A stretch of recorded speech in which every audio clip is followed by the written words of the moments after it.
Welcome to What's in My Drawers Golf Talk, and this is Christmas golf up north. We're going to change it up a little bit because I've got a couple of extra Callaway things to show you. We'll talk about some fittings and any other golf club repairs, reviews, or fitting stuff, like I already said, next on What's in My Drawers Golf Talk.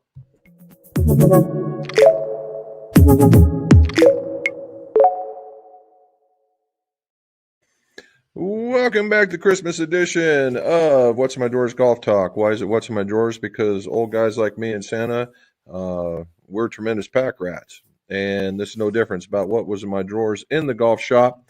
And we're going to talk about golf club equipment repairs, fittings, and whatever else comes up in our chat. So let's get to it. All right, Christmas golf up north. So I put that in there because the temperature's turning here in southern Ohio. I thought it was. Today when I got up, it was 18 degrees. Now it's 40. Matt would be in his shorts out there walking around in golf, and this would be his particular kind of golf weather. However, next week, where we're going into Kentucky and Tennessee. It's supposed to be a little bit warmer. It would still be golf weather. It's going to be in the 50s. Certainly easy enough golf weather with, normal pants and shorts, or pants and short sleeve shirts, or even maybe short sleeve and a vest. So what's your guys' lowest temperature that you will golf in? I know we got polar bears out there, but I mean, for the rest of us golfers, and we'll go from there. One thing I wanted to talk about is I did 2 fittings and completed a set of clubs, and we did some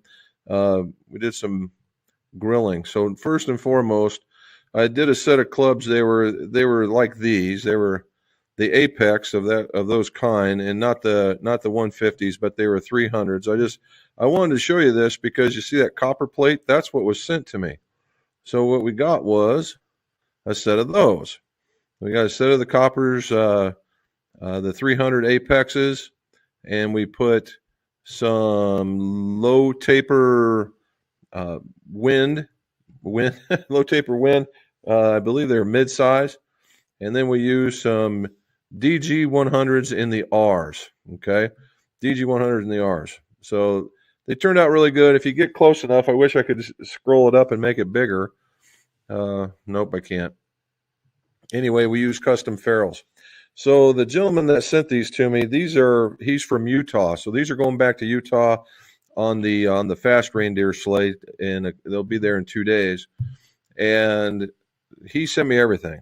He actually sent me other ferrules that I would have to cut the collars off because these had the centering ferrule types in them. So I cut those off, put the new custom ferrules, and these custom ferrules match up with the grip just right on the money. He did really, really well. And he also sent me an extra shaft just in case something slipped up. And it did. And not by me cutting it or anything. If you're on here, Bob, he sent 7 shafts. Of the 7 shafts, 6 of them were within 1 gram to 2 grams of each other, hardly a thing. The last one was almost 7 grams out. So it was a lot heavier. And I was using that as my backup just in case something didn't happen correctly. So that worked out well. And then he wanted me to use the True Temper trim guides, which I did. And they're all just flexed out really well. And then I also, we did the spine and flow on them, and all but one all had the label in the similar spots. So it's going to look very, very uniform. That was very neat. I also, because they have multiple rings, if you can see that, that's pretty far in there, but there's gobs and gobs of rings in there. Probably 6 or 8 rings in there. And of course, one of them did break, but it broke at the black ring and not a colored ring. So I was able to put it together, and you will never see it. And that way he got back a whole bunch of good ones. And so they're in a box with the shafts that we took out and the extra shaft going back, and they're on a fast horse on the way back to Utah. I really liked it. The only thing, he wanted them a little bit longer. The grips were a little bit lighter, and the swing weight was pretty much what he gave us to go beforehand. So everything kind of worked out. So I was real happy with the build. I thought it was pretty good. And then we took off over the weekend.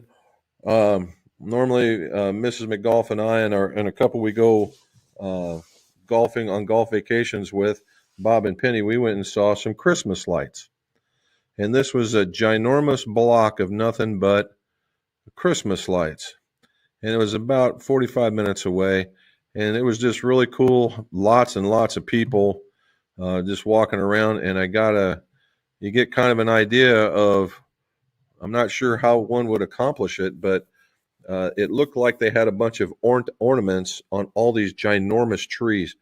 And once we got up close, what it was is they had chicken wire and about the size of a basketball, and then they took a strand of lights and incorporated it in the chicken wire and made a ball out of it. So they virtually were making an electronic or electrical light ornament decoration for a tree, and there was thousands of them, and it was really kind of cool. It's a neat idea. We saw them hanging from houses, so somebody's got a good idea there.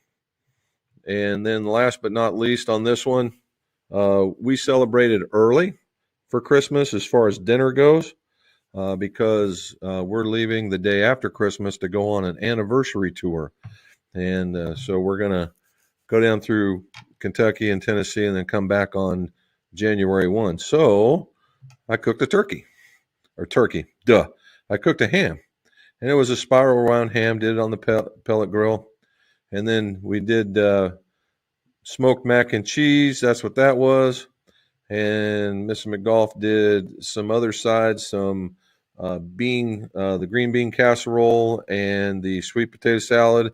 And together we made some deviled eggs. So a plate looked like that. So not good. So if you're not hungry by looking at all this, you either ate or you're just not hungry. So that was all good. All right. So the fitting stuff.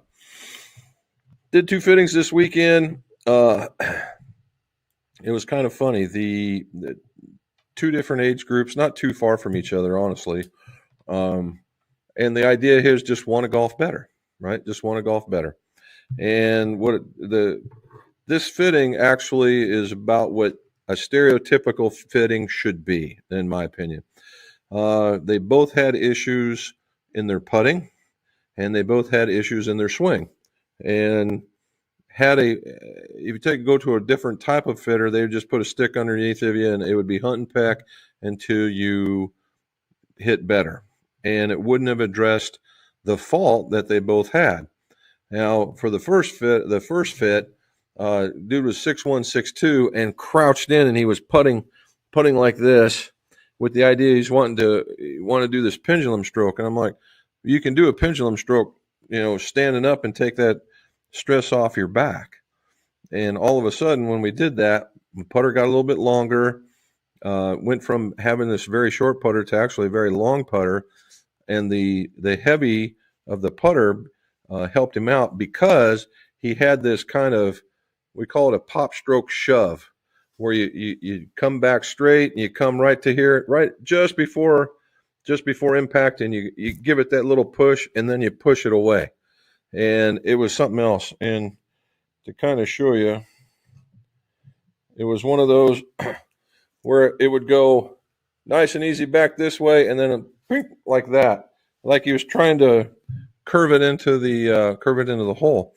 And that causes a lot of inaccuracies, right? And with down in here, he was bent over a bunch of places, and so we literally took out all the articulation, save one spot, and went in from using this as the center of what he was starting at the top, and then the putter was the pendulum stroke. We took that and we moved it back to here and had this as the holder piece. And once that happened, forget about it. It was very, very nice. On the other one, it was didn't have the pop stroke, but he was very, very far over the ball. Okay, very, very far over the ball. And once I backed him up and made him stand just a hair taller, then it was all good. And What the first golfer fit into would have been, in my opinion, a slightly heavier, like a cruiser type putter, but he wanted to keep his. So what we had to do is we're going to have to extend his putter out a little bit, and then he's committed to going and getting a couple of heavier weights that can go into the putter, and he should be close. Not perfect, but close. The other golfer, we fit him into actually is my very last Mizuno Xiaomi putter. Is a very nice milled Anzer style, but they have this unique grip on it. It's like grabbing, a very basic house for, a five-sided small house figure that's upside down, and it was bigger and it fit in the hand, and it just helped him out quite a bit. And that came with a weight kit with it, and so it was a very nice Christmas present for himself. Now, when we got inside, got in here and started swinging, the same when I see things in putting, typically they translate into the full swing, and they sure did. The first golfer was all scrunched, and he was all down here like this. And as soon as we got him up into here, we literally because he freed himself up, and he's like, "Oh, I just want to be in the fairway." Everybody does, dude. But when you get down in there and you're in there like this, you add these extra bends, these extra articulations, and it's just room for it just causing error. So we got him standing a little bit taller, got him stretched out a little closer, or a little bit arms out like this, backed him off of it a little bit. Dude gained 5 miles an hour just by freeing himself up. And that changed the perspective of what was going on all day long. So once we got into that, we figured out what kind of shafts, what kind of heads, and we went from what he was hitting to what I was wanting him to hit in the test to the final one. On his irons, we gained him 15 yards on his irons. Now, it wasn't all golf club. That had a lot to do with picking up and swinging and whatnot. And they did that. The other one was, and then he got confident with it. That was the other part of it. And the same thing, we thought, well, maybe he'd like hybrids, but he started coming in a little bit shallow and just absolutely started nuking a 3-wood. And I was like, well, we know what you're going to get there. And then the same thing with the driver. With the other guy fitting, it was more of grip, and then grip and trust. What he needed was some very forgiving irons in the bottom because his shots were fat. And we'll find out one of the biggest pluses that he's ever going to get into was the Callaway CB12 wedge that had all that sole. So every time he came down, and he would even hit thick, because of the large sole, it would bounce him out, and he'd hit a really nice shot. Now, I had them both hit this just for the fun of it, and they both got some pretty high RPMs. So just as a visual and just as a data point, if you're looking for a very, very forgiving wedge and you're having trouble with spin, you might want to try this out because the face is kind of aggressive, okay? And both of them and various swing speeds were running around 84 to 8,600 RPM with about a half to three-quarter swing. That's not bad, right? Not bad. So 2 very successful fittings that incorporated learning a little bit about the swing, trusting the swing, and then all of a sudden getting the gear into it that would fit. Life is good. Okay. As part of the Christmas part of this, we got some demos in the house, and they just came in here. You rotten thing. We got some demos in the house, and I wanted to show you these before. I know we talked about pictures, but this one, matter of fact, we're going to take off the package right here. Okay, these are the new square to squares, right? These are called Jailbird Square to Square Tri Hot. All right, there's a couple of things going on here you guys got to know about. So number one, in the very front, you see where that white is? It looks like it's like icing that's been all masked up and whatnot. That's actually the face. All right, and that's the face that AI created to help not, if you got a little off center, not to have that massive loss of distance. Okay. Also, if you could get into the face, I don't know if you'll be able to see it. It looks pretty white to me, but the face part is actually milled. This is a milled area, very aggressive. Uh, the bottom looks hollowed out, but as you can see, there's weights way up front, right? So that's going to have your high MOI. You're going to look at it like this, and I like now. I'm not much of a stripes guy, but I like the red and black a lot better than I like the blue and the white. Just a little more calming in my mind's eye. Now, I'm going to say this, and a lot of people in the West Coast are going to cringe, but the original square to square that had this particular model on it was not very good.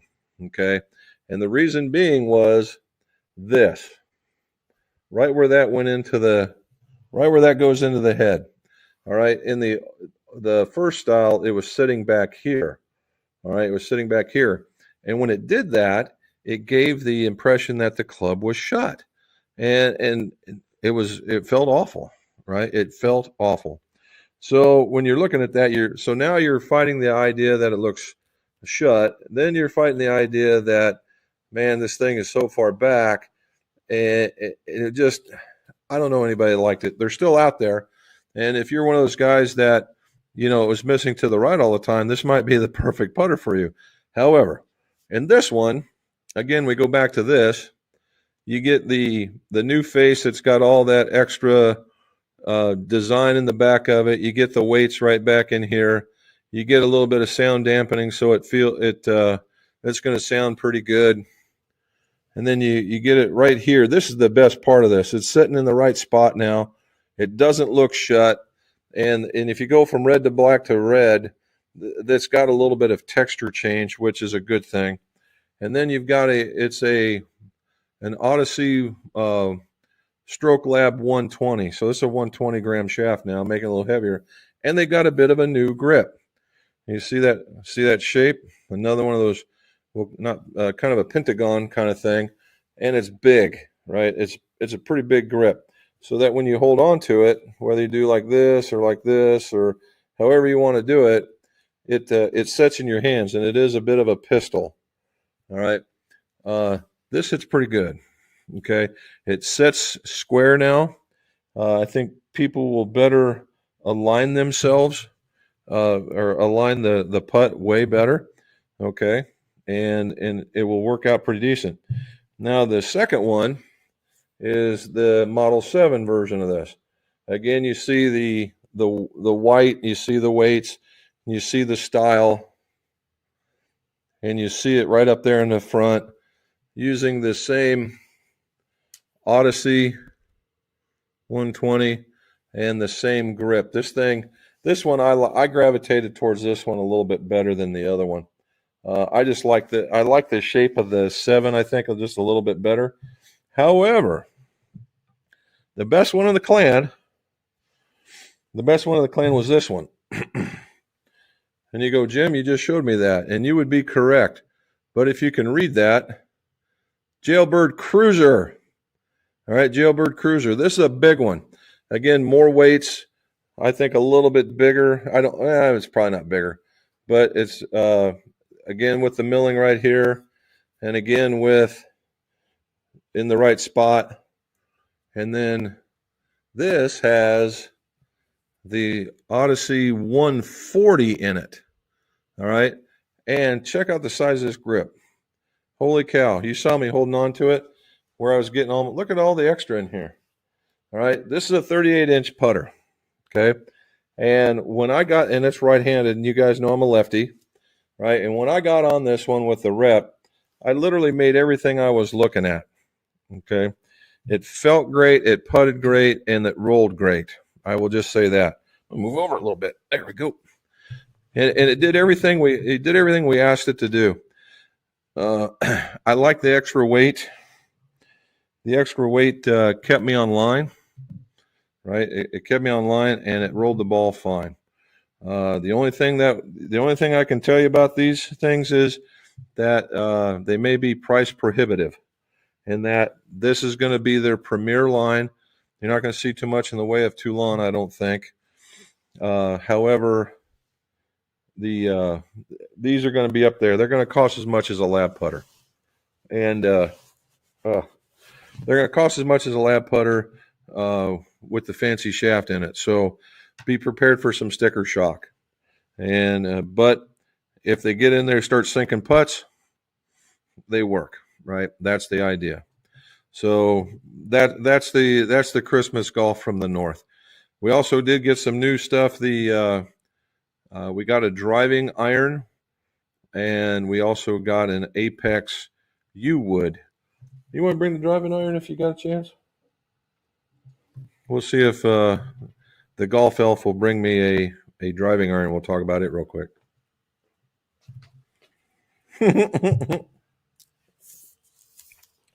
Thank you, golf elf. All right, this it's kind of weird. And it has an 80 gram UT MMT in there, and it has that. I haven't even taken the plastic off. It has that as the driving iron. So you have a little bit of we'll call it a slot that has probably the urethane microspheres in it.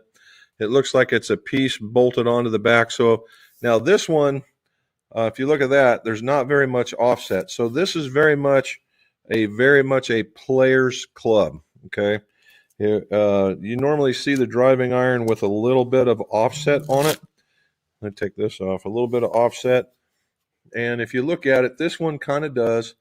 I don't see if you can see it from you can't see it from there. Let me see if I can make it.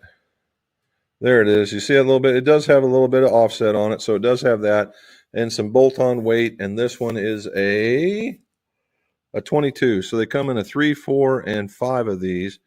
And the idea is basically, in my opinion, this thing's going to hit nothing but stingers. Okay, but it's a utility. It's a UT. So if you're one of those guys with a fairly strong swing, or you really like hitting irons, that very well may be for you. There we go. Okay. I'm going to get it right here eventually, fellas. All right. So that was there's that one. So, it's almost the end of silly season. In about the middle of January, these things are going to start popping out like hotcakes, and hopefully we can let you do more, and we'll do some reviews on that as well. But there's that. All righty. Let's go back to this. Boom. Okay, so what I'd like to do before we get started is this is going to be the one before Christmas, and we are going to be traveling, so I'm not so certain if the next one before the new year is going to happen or not. We'll have to see. You'll see I will send out a message, that's for sure. So, huh? Why not? Well, that could go the other way too. She threatened to push me over Lover's Leap when we were in Chattanooga. Anyway, I just want to wish you guys all a Merry Christmas, a Happy New Year. Okay? I want you guys to be safe, but I want you to enjoy it till the fullest as well. And so whatever that means, with friends and family, with any hobbies that you might have, whatever you'd like to do, go to church or do whatever it is you like to do. Okay? I just sincerely wish for you guys to have a really good holiday season, and I can't appreciate you have no idea how much I appreciate you guys coming in week after week to listen to me ramble about golf clubs of all things, and I just really, really appreciate it. And last but not least on this one, if we don't see you, the reason why we're traveling is because it'll be the anniversary of Miss McGolf and I of 43 years. 403? Oh, 42. No, I thought it was 43. Felt like 100. But anyway, I can't tell you how much that what we do here. A lot of it is that because of her, even though she's in the background, she doesn't like getting into the front, and so I appreciate her more than you can know. Okay, so. Did you repeat that? Nope, I said it once, and if you didn't hear it, too bad. And that's what 43 years gets you, even if it is 42. Or 403. Who knows? All righty. Mr. Timmons says, Merry Christmas to Jim and Robin. Same to you, sir, and have a happy version of all of that. Johnny, feeling better? My goodness gracious, I hope you're feeling better. My youngest son has got the crud now, too. And wow, and he's been down for the count for at least 3 or 4 days now. But John's and Mary in Myrtle Beach, wanting to wish everybody a Merry Christmas, and same to you. Charlie, there's hello, Jim and Robin. This is a new one, buddy. This one's out of Jacksonville, Florida. It's called, what was it called? Oh, Manifest Distilling out of Jacksonville. A 100% rye at 100 proof. That's something else. It's not bad. And hopefully you're getting through your 12 days, and we'll hear more about that. There's my dog, Rex. He says, hit that thumbs up. Now, I didn't say that before, did I? So if you would, hit the thumbs up, like, subscribe, tell your friends, tell your neighbors, tell your dog. And let's get some more going on here in the subscribership. Robin's saying, Merry Christmas and Happy New Year to everybody. Callaway, I want to see some Wilson stuff. I know, dude. We've got our order in, and we've asked. I'm going to try and talk with Harry about it and see if we can't get a few in, sneak a few in to do some testing and just release everything right on that very day as opposed to getting it on that day. We will try. We will try. But I'm here to tell you, you will like it. I'm knowing what we've seen, what we've done, you'll like that one. There's Robin saying hello, John. Mr. Jones, how are you, sir? And Merry Christmas to you. John C., yep. Have tried different putters, but always go back to the blade type putter. Now, John, that could be, it could be that's the style that just fits you, right? We always like to experiment, and although I am kind of a putter snob, what I mean by that is I'm like you. I end up getting on a particular kind of putter that I like, and I use it until I can't use it anymore. Other than I've got a collection on the wall, and these are one-off putters, because if I find a left-handed putter out there that's anywhere near unique, then I tend to pick it up because it's unique. But kind of the idea is I got Callaway's first Toulon putter that was made for the Indianapolis. I got that one, and I got it in left-handed. I got a left-handed wooden putter, complete 100% wooden putter made by the oldest club maker in the world. He was in Scotland. I was there, and we got that. And I got a left-handed wedge, of which there's may only be 2 in the whole world that are like that. And I got from Mr. Cleveland, and that's the kind of stuff that's sitting up there. And I literally have 2 putters. I have my Makefield, which I really enjoy, and I have the Lab I really enjoy. And before that, it's called a positive putter. That's it. So, yeah, I'm with you. And again, if you're a bladed putter, it means you're probably more of an arcing swing. If we're talking about true bladed putters like an Anzer or even something even more like 8802-ish kind of stuff, and if you like that. Now, for all of you guys out there like that old bladed, that what we call the old style putters, where there was it looked like something, a real fancy version of what you would find at a putt-putt course, Wilson's got one, and it is the 8802. That thing putts like a tank. It is milled, and it's so easy to putt with. It's really scary. It almost would blow the water, just blow the idea of all this tech once you go get it. Now, that's sitting in here putting 4 or 5 strokes. When you go out on the course and really maneuver it, that would be something else. But man, oh man, it's those older ones, man, they got a little something in there. Robin saying hi, Charlie. Steven, calling for 72 Thursday here in Tennessee.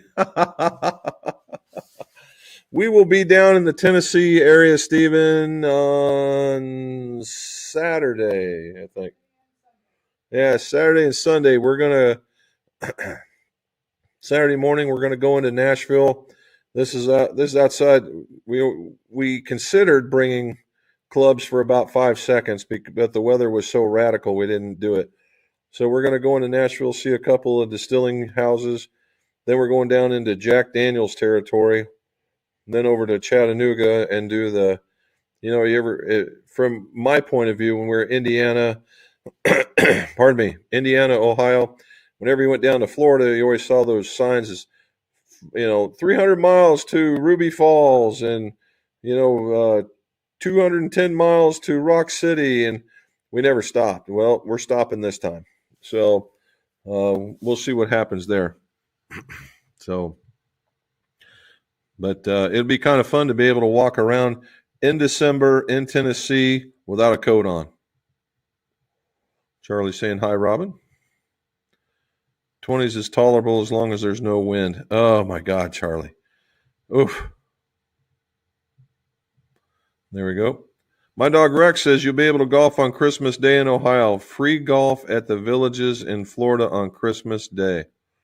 Wow. There you go. Well, we might be able to, because it might be warm enough. It's to find out whether or not the courses would be open. That'd be a different trick.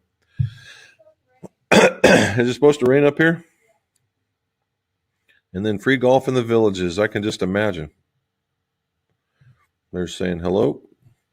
Stephen again, the lowest temps, if the courses say the greens aren't frozen and opens up the course, we're playing. That's what layering is for. Yeah. I got some out there. Some of the new outerwear stuff. I like having my arms free, so I might wear one long sleeve kind of outfit, and then the rest of it's all about the core. I'm saying a little back. Don't you just love concrete greens? They make the game so challenging. No doubt. That's where you land just beforehand. We ran into that as a place just south of Columbus, and it was just a really, really nice course. And during the summertime, what would happen was this thing would flood, and then they'd have to wait for everything to recede when they go into damage control mode. And one year, all they did was basically dress the greens and they moved on. Well, it got them so hard that nothing would hold. I mean, I was coming in from 100 to 125 from outer space, and the ball would hit and it would literally bounce 6 or 7 foot in the air before the next one. Well, by that time it's off the green. So we had to land stuff. We had to play our yardages about 10 to 15 yards short on the front of the green to let it bounce and then land onto the green, and hopefully it had enough spin to hold. So yeah, that was during the summer. Jack King, what do you say, buddy? Good afternoon from a cool, warm for December Lombard. Yes, sir. Steven says that's when you learn to land the ball on the fringe and let it roll into the green. That's what we were just talking about. Absolutely. The trick is knowing how much to land the ball before the green so it doesn't bounce through and off the back. Absolutely. There's Jesse. How are you, sir? Merry Christmas to you. Saying back. Mr. Geiger J, Merry Christmas, Jim and Robin. No question today. Just want to say how much I enjoyed the channel in the past year. Very informative, enjoyable. Keep up the great content. Well, thank you, sir. Appreciate it. And we hope to. That's for sure.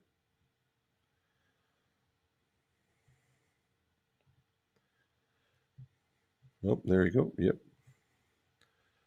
What's the material of the putter? It's the white hot stuff. It's the same white hot that you're used to seeing. I'm gonna get as close as I can. It's as close. It's the same material. There you. Oh, you almost see all the lines in it. There you go. That's what's going to grab the ball to give it that forward roll, and it's the white hot material. But I think it's a little firmer.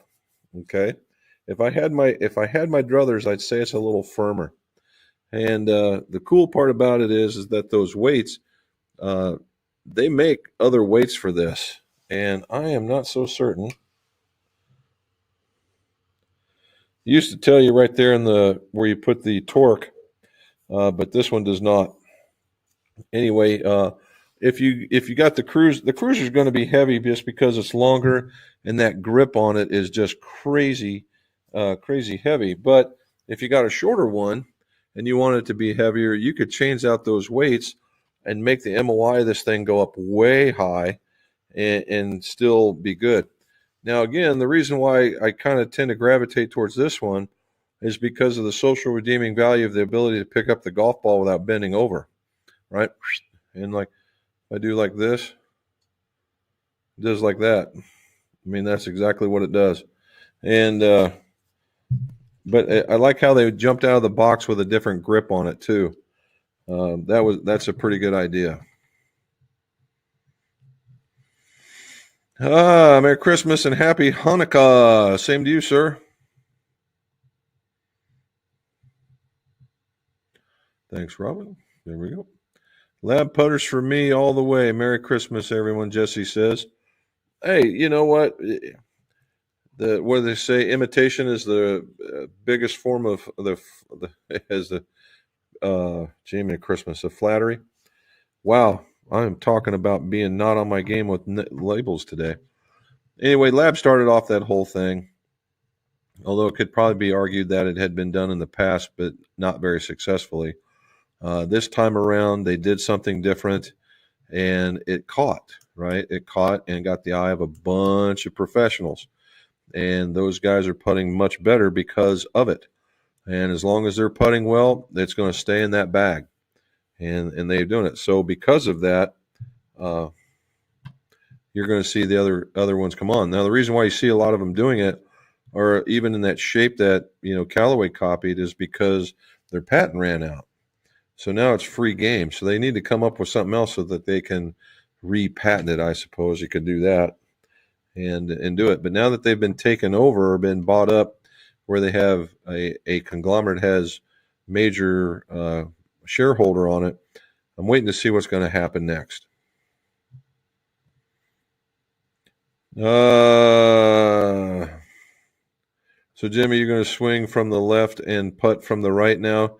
Did you make every putt with that riding model? I did. It was funny. And the rep even said, he says, now you said you're left-handed, right? And I was like, well, yeah, I am. And what's come of this, Charlie, is I've had to, not every model comes in left-handed, and I can't afford to bring in all the lefty models because not every lefty on the planet is going to come to me. So I've kind of but I've kind of got a right-handed putter swing that actually works pretty decent, particularly if I'm about 10 foot and in. I can do it, right? And so that's what it happens. Yeah, I don't know about that, but I appreciate the sentiment, but yeah. Not a golfer. I was going to go no to golfer for like no to begay. No to golfer. Merry Christmas from Georgia. Well, Merry Christmas from Ohio, bud. Thank you for coming on. Jimmy, what's with the bourbon makes shutting down? Oh, yeah. Says sales are way down, and they're not wrong. What you probably read was Jim Beam. They said they're shuttering their operations for a year, or 2026. Now, when you go on these tours, one of their proud moments is to tell you that how many barrels they have in the rick house. And James Beam or Jim Beam, Wild Turkey, Four Roses. Well, these are fairly large manufacturers, right? They're biggest ones, two of the big three at least. And what the statistic is that there is enough whiskey sitting in a wreck house such that everybody in the state of Kentucky can have 3 barrels. That's a lot of barrels. And what's happened since COVID is the demand has gone down. Pardon me. And so with that, the capability of processing for James Beam rivals any 5, near craft distillers, maybe more. And so they just have a massive surplus, and this is their way of dealing with it. Now they do have two other smaller distilleries for the No distillery, and I don't know what the name of the other one is. And so they're going to be putting out some of their more specialty stuff. But as far as just regular old James Beam or Wild Turkey, it's all out there. So that's what we're seeing.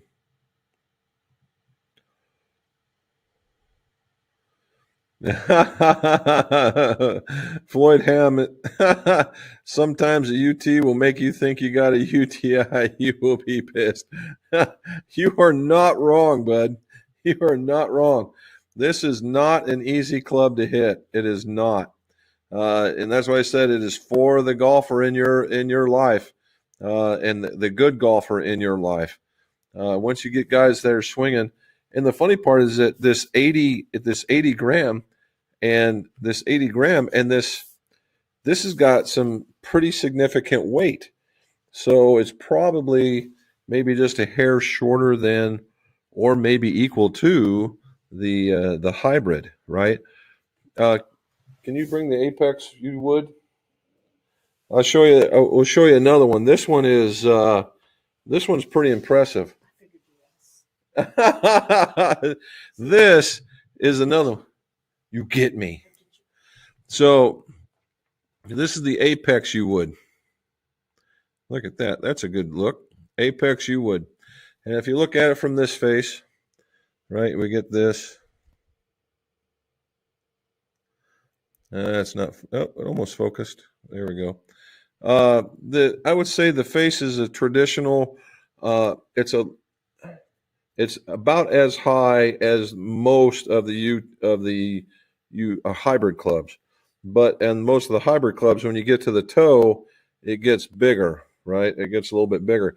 This has more of like a 7-wood kind of shape to it. If you look, it's very, very aerodynamic, and it's nice, and it's a bonded club. And then if you look here, right, it's got a couple of weights. There we go, a couple of weights. The thing in the middle, I think, is more decorative, but the ones on the outside are the way to go. Nope, the other way around. The one in the middle is it. These are just, I think, maybe something holding on to the parts. It's got you see that? You can just see the edge of it. So this is where the face is at. Carbon here, metal there. And this is using a Tennessee Blue 75. So this is just about in the same. See, there's the Tennessee. Just about the same. If I do a real quick measurement, yeah, this thing is about 3 to 4 inches longer, but this is a 19. So the other one's going to be 2 to 3 inches longer for the same loft. And this is the U-wood. So what's the U-wood for? You see it's got kind of that pear shape where it comes out in here, a little bit bigger in that area. U-wood. So the golfer that has the flatter swing that might gravitate towards has a swing that might favor a fairway wood, but you need something a tad bit shorter, this is where you want to go, right?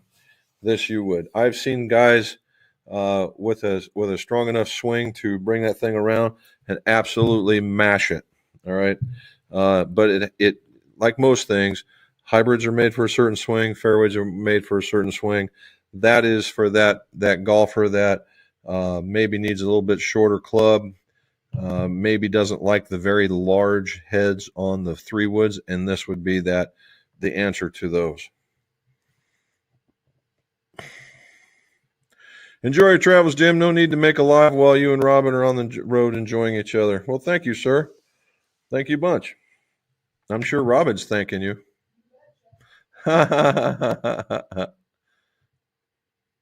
Jake Benneth. Oh, he's got crayons in there. Must be a Marine. And to you and yours. Well, thank you, sir. John Sheehan, how you doing, bud? Finally made it. Merry Christmas and good evening.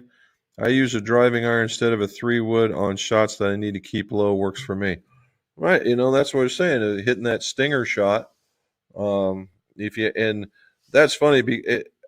I'm glad you said that, because when we were doing the fitting for the first golfer, he was like, oh, he wanted to see this massively high flight with very low lofted irons.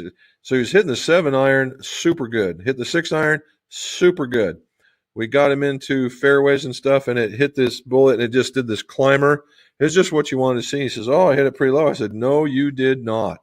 That's exactly where that needs to be, and it was really, really good. So I think he just needed to hear and see, because we had all the data, and see it to convince himself that he was doing pretty good. There we go. Saying hello. Don Perryman, how you doing? And Merry Christmas and Happy Anniversary. Thank you. Thank you very much. John Sheehan says, oh, and Happy Anniversary. Congrats on 43 years. There you go. Well, even if it's 43, 42. All right. Ram said, hello, Floyd. 43 years, a long since, no time off for good behavior. I know, right? But I'm sure she's thinking the same thing. Yes. So that's pretty cool. Maybe it would be the very last one, because it would be before the new year, and our anniversary is on New Year's Eve. So might work out just fine. James Geiger even says we're entitled to a Monday off. So look at that. All right. Lawrence says, thank you. Right back at you. Appreciate your time and knowledge and good people. Well, thank you, sir. I'm glad you're watching. Hello, John Sheehan, and thank you. Look at that. Jesse was at 62 before his wife passed. Just not the same. I would agree. I would agree. Sorry for your loss again.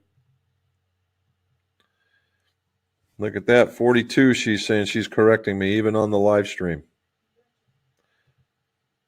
Sorry. Oh, there you go. Congrats. John and his wife are going on 57s next March. Wow. Look at that. We got some long-time struggles out here. Robin saying thank you. Congratulations to John for that. Yes. All right. Charlie wants to know, has Wilson changed the sole design on the new model of irons? Yes. Yes, they have. They have left the power holes. Power holes are no longer going to be a part of it, and they have gone the way of face technology. They're also following in the path of letting AI design some stuff for them in the way of the face.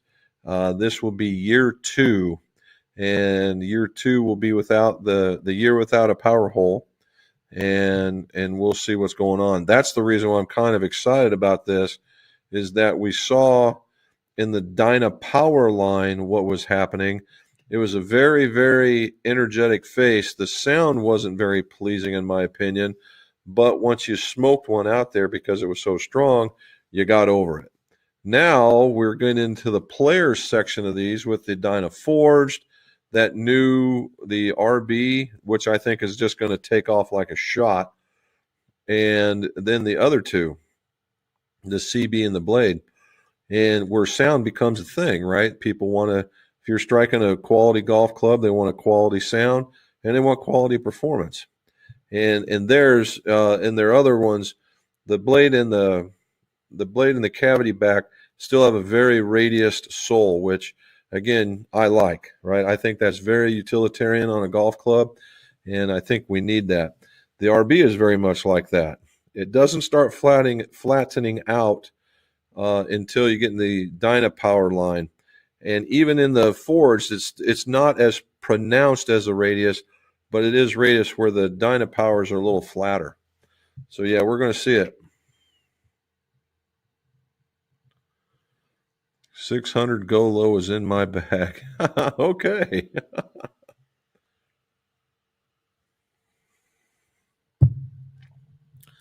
We got here. Phil K made it in. Merry Christmas all. Finished his second beer after 9 holes. Woohoo! So the thumb doesn't hurt anymore, huh? Glad to hear that. Hopefully you're scoring well. Here we got that one. Oh, here we go. What did Lawrence have to say? Landed 15 foot from the flag from about 65 yards out with a 60 degree. Okay. It's just bounced about 20 foot up in the air off the back of the green. And it left a nice crater too, huh? That's a lot going for it. So, yeah. Not so sure what that's all about. Especially if you brought it in from outer space. There's no need for it to do that. There we go. 5 feet. Oh, okay. Would have been a nice birdie, no doubt. All right. Don Perryman's got a question. I recently had 2 clients come to me with brand new ZX5s. All right. And the length was a quarter short, and the lies were off by 1/2 to 1 degree. There weren't hit yet either. Normal for Strixon. So the loft and the lie, or the lie angles, the lie angles, if they're off by a degree, that I wouldn't sound the alarm just yet. The 1/2 degree, that's manufacturing tolerance. If you have a bender, they're easy to bend. And if they're in the top of the set, you can get away with it. The bottom of the set, I'm not so tolerant. But we have a bender, so I make them correct at that particular point. Now the 1/4 inch short, that's different. So if you get on their website, they will tell you that they are measuring it. How do I explain it? The numbers, their length numbers changed, but the way that they measure them do not. Is that the right way of saying it? So I'm trying to figure out how to describe this so it sounds right. Anyway, they changed their method, and I ran into that very same thing too, Don. And it was a measurement thing. So they're measuring it. How do I do this? Let's just say like this. If you get on their website, they're measuring it from a different spot on the club. And for everybody else, that would make it that. Okay. And it's the grip cap. That's the difference. It's a grip cap. And that's where they're coming from. And I ran into that very same thing. And hell, I'm a Strixon dealer and I didn't know they changed it. And what happened is the set came in, I started measuring it. I was like, guy wanted it extra long or something. He said it was shorter than the standard. Well, once you read it at the bottom of how they're measuring it and you go back and you do it, it normally ends up straightening itself out. But the lie angle, I don't know. I'd keep my eye on that one. Floyd Hammett, the small weights are for manufacturing tolerances. Some are, yeah. Depending on what you're putting them in, right? That's normally what I see in a lot of irons and whatnot, +2, +4 max, unless somebody's asked for some really strange swing weight, some extraordinarily heavy swing weight. But the ones I pull out are typically about that big, maybe that big, copper, sometimes lead, but they're very, very little. And that is to just get swing weights. You're right. That, yep. That's when you know you're having fun. There you go. Seymour all day long. See, there's just another one. Everybody's got their favorite. Now, Seymour does make more than just that. I call it a rectangle on a stick because it's got all those lines behind it. But they have some other ones that are more traditional, we'll say, and they get out there. And the Seymour actually hits pretty good. It really does. And that the line alignment thing, I don't know how many people really pay attention to it, but they do hit pretty good.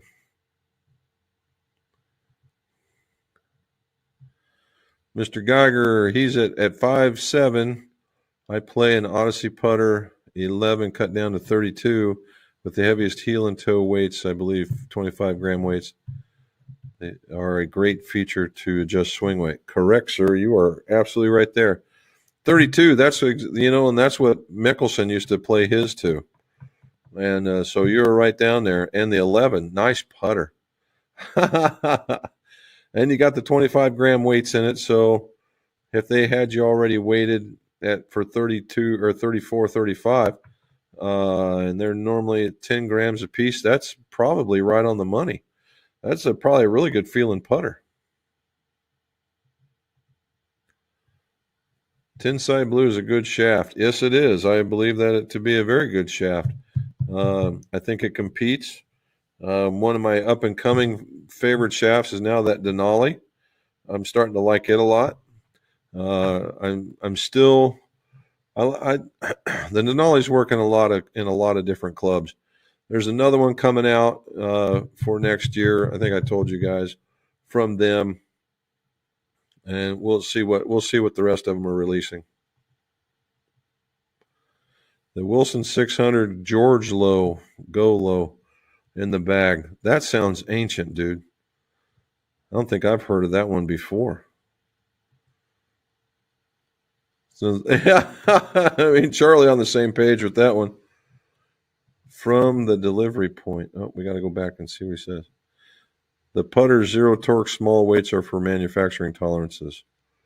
Yeah, he was talking about for lab, those little ones are based on lie angle, right? So the putter, the way that they like doing it, once they give you a lie, because that's what lab stands for, right? Lie angle balance. So if this is standard, then they have their series of weights that they put on both sides. If you need to be flatter like this, then the weights themselves change a little bit so that you keep that same square to square momentum. Now, how much does it change? It may only need a gram. It only might need 2 or 3. Who knows? It might need 12. I've never really asked that question. I can't see it. It might be more from a swinging perspective, because where that shaft goes in will keep you like this until your weights really get wonky. So it's like you said, it's kind of a balancing act.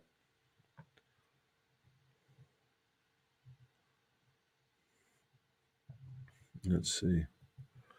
Gary says, "Oh, okay." James says it's the best putter he's ever owned. So balanced. Well, there you go. We like that one. John says my putter is an Old Glen Eagle. Old, but can't get away from it. Well, there you go. And some of those you just find the one that works, and you hear stories the same thing about the pros. 3-wood can't get rid of that particular 3-wood, and to the point that even the trailer might carry an extra spare that that's been out of date for 4 or 5 years. And the same thing with putters, right? Each one of those pros has probably got a garage full of putters, and they keep going back to the one that they know that they like. I mean, the one guy that, if you wanted to know that how special putters need to be, Scotty Scheffler is your prime example, right? This guy, great ball striker, number one golfer on the planet right now, and you saw what he was happening is he struggled with putting, and to the point he went and got some lessons, got a different putter. The minute he got his confidence back with a putter, boom, he's right there in the winner's circle, killing it again. Then he decided it was time to change again, and he said, and he had a poor round, right? Just had a poor round, went back the other one, bam, he's right back to it. So it just goes to show you that even at the professional level, I mean, let's face it, those guys would outgolf us in a heartbeat if they had a brick and a stick. But when you're playing against other professionals, being tuned up, man, that is a key to winning. Best putter is the one that makes most putts for you. You would not be wrong, Mr. Geiger. You would not be wrong. And that's what it's all about, right? I just thought I wanted the ugliest damn putter, and if it made every putt I had, I wouldn't care if it even said, Jim is ugly old fart golfer on it. But if it made every time I touched it, it made a putt. Well, I don't care, and but it would be a lot of fun. That's like my buddy Bob. We get out there, and he'll be 30, 40 yard, or 30, 40 feet out, and I just can't look because I know he's going to make it, and it's just going to piss me off. I say, congratulations, awesome putt. I hate you. And he just makes these putts that he just has this wonderful stroke for that. However, about inside 3 foot, different game. And that's our running joke. I said about 30 to 40 feet, I said, just pick that up. And everybody will look at me and you go, what? And he'll putt it and he'll drop it. And I said, well, there you go. But we get into 3 foot territory and everybody's walking off the green. I said, where are you guys going? I thought you were going to give him that. Oh, no, he's putting this one. Because inside 3 foot is not nearly as a gimme as far as that 30 foot. It's kind of funny that way.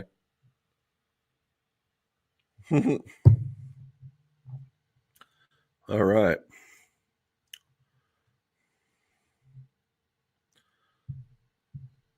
Make the putter. I'm an ugly old fart. I will buy one. I know, right? If it made every putt that I had, and that's what's said on it, I would care less, right? I would absolutely care less. Oh my gosh. It's just, it's funny.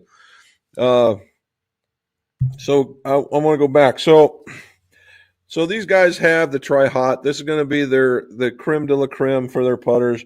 They're also going to have their standard range, which is going to be what you guys are used to seeing, and then they're going to have yet another range underneath that, which we did very well with. And it had the fingers that make it want to roll. I wish I could remember what it was. I have forgotten this thing a dozen times already. But the technologies are different, which from a fitting perspective makes for a great choice. So much like these Tri-Hots that are right here, much like the Tri-Hots that I've showed you, the next level down, which is going to, it's going to have its own version of a cruiser, a Model 7, maybe even a Rosie, a 2-ball, or they're going to have a half ball now, and the half ball is going to be in the front. So that's going to be it's an alignment technology, right? And those are going to have all the AI in it, the special shaft, the back weighting, the whole 9 yards. A very well balanced putter. It'd be very, very nice. And it will be very competitive with all the rest of them out there. The next model down, and I wish I could remember the name. Micro Hinge. There you go. Mr. McGough saved me again. Micro Hinge.